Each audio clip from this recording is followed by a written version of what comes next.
ஸ்ரீ குருப்யோ நமஹ. பெரிவாச்சரணம். ஹரஹர சங்கர, ஜெய ஜெய சங்கர. ஜூன் 10 பெரிவாளுடைய ஜெயந்தி. அதை முன்னிட்டு இன்னையிலிருந்து மகா பெரிவாளுடைய மகிமைகளை சப்தாகமாக எவ்ரி இயர் பண்ணிட்டு வரேன். அதே மாதிரி மகா பெரிவாளோட அருள்னால இந்த வாட்டியும் சப்தாகமாக பார்க்க போகிறோம். எப்படி எடுத்துட்டு இருக்கேன் அப்படின்னா, வேதத்தை பற்றி மகா பெரிவா சொன்னது கடல் மாதிரி சொல்லியிருக்கா. சும்மா ஒரு கொஞ்சமாக நம்ம பார்க்கலாம். ராமாயணத்தை பற்றி, ராமாயணத்திலிருந்து நம்ம தெரிஞ்சுக்க வேண்டியது என்னங்கிறது பெரிவா மூலிமா சொல்கிறது. மகாபாரதத்திலிருந்து பெரிவா சொன்ன நம்மளுக்கு ஒரு அட்வைஸ். அதாவது மகாபாரதமே 5வது வேதமாக இருக்குது. அதுலேருந்து நம்ம கற்றுக்க வேண்டியது என்ன, ராமாயணத்திலேருந்து நம்ம கற்றுக்க வேண்டியது என்ன அப்படிங்கிறது பெரிவா சொல்கிறதுலேருந்து நம்ம சப்தாகமாக பார்க்க போகிறோம். முதல் 2 நாள் வேதத்தை பற்றி மகா பெரிவாளுடைய ஒரு எண்ணம். இந்த தெய்வத்தின் குரலை பார்த்தேன்னா, இந்த வேதம் பற்றி அவ்வளவு இன்ஃபர்மேஷன்ஸை பெரிவா கொடுத்துட்டே வரா. ஹிந்து மதம்னு சொல்கிறத விட, நம்மளுடைய மதத்தை வைதீக மதம்னு சொல்கிறத விட வேத மதம்னு சொல்கிறது தான் ரொம்ப ரொம்ப ஒரு சிறப்பானதாக இருக்கும் அப்படிங்கிறா. ஏன்னா அப்படி இந்த வேதம் தழைத்து ஓங்கின ஒரு புண்ணிய பூமியாக நம்மளுடைய பாரத பூமி இருக்குது. அதனால தானே இன்னைக்கும் எத்தனையோ விதமான அந்த ரூட்டை ஆட்டினா கூட, இந்து மதத்தினுடைய ரூட்டை ஆட்டினா கூட அது இன்னும் நிலைநிறுத்தி இருக்கு அப்படின்னா, அதனுடைய அப்போனா எவ்வளோ டீப்பாக இருக்கணும் அந்த ரூட்டு. இப்போ ஒரு மரம் சாயறது அப்படின்னா அதனுடைய ரூட்டு லூஸாக இருக்கிறதுனால தானே சாயறது. இன்னும் சாயாமல் இருக்குது நம்மளுடைய வேத மதம்னு சொல்லக்கூடிய இந்து மதம் அப்படின்னா, அந்த வேதத்தினுடைய ரூட்ஸ் அவ்வளவு ஸ்ட்ராங்காக இருக்குது. பகவானுடைய மூச்சு காற்று தான் வேதமாக ஒலிக்கிறது. அந்த காற்றில் ஒலிக்கக்கூடிய அந்த வேத மந்திரனுடைய சப்தத்துக்கு அவ்வளவு ஒரு விசேஷமான ஒரு எஃபெக்ட் இருக்குது. நம்ம பார்த்துருக்கோம். நம்ம பெரிவா நிறையா வேத சம்ரக்ஷணம் எப்படி பண்ணணுங்கிறத கதறி கதறி கதறி சொல்கிறான். ஒரு மாலில் போய் நம்ம ஒரு பொருளை பார்கெயின் பண்ண முடியுமா? பண்ண முடியாது. வாசலில் இருக்கிற காய்கறிக்காரங்கிட்டக்க நம்ம பார்கெயின் பண்ணுவோம்.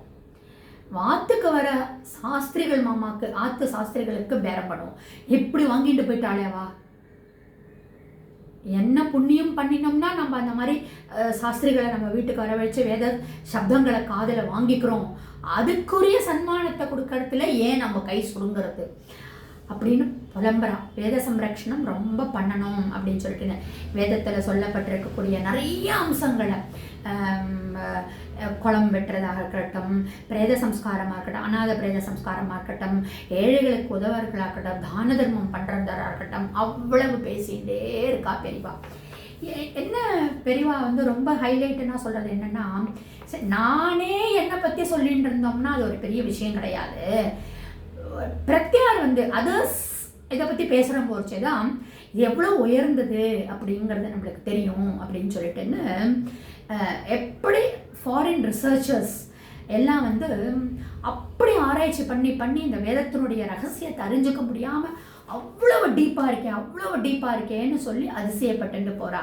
இன்னைக்கு கூட நம்ம பார்க்குறோம், அந்த ஓம் அப்படிங்கிற சப்தத்துக்கு இருக்கக்கூடிய எஃபெக்ட் வேறு எதுலேயுமே இல்லை அப்படின்னு ஃபாரின்லலாம் இந்த ஓம் அப்படிங்கிற மந்திரம் ஒலிக்கப்படுறது அப்படின்னு நம்ம பார்க்க முடியாது இப்போது இன் திஸ் சயின்டிஃபிக் வேர்ல்டில்.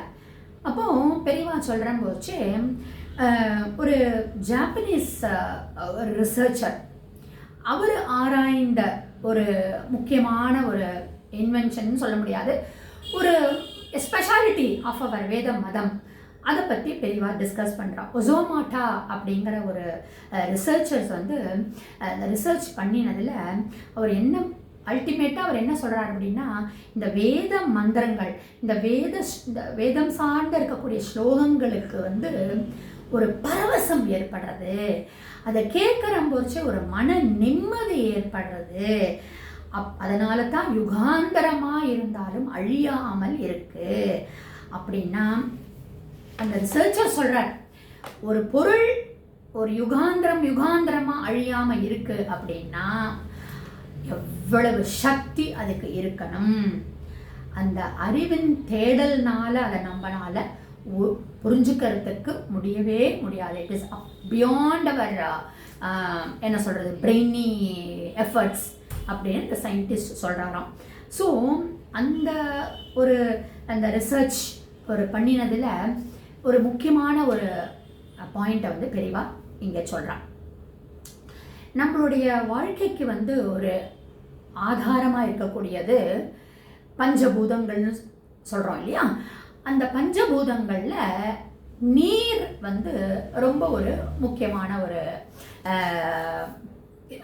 புலன்களாக இருக்கு, அப்படியே ஒரு முக்கியமான ஒரு அம்சமாக இருக்கு.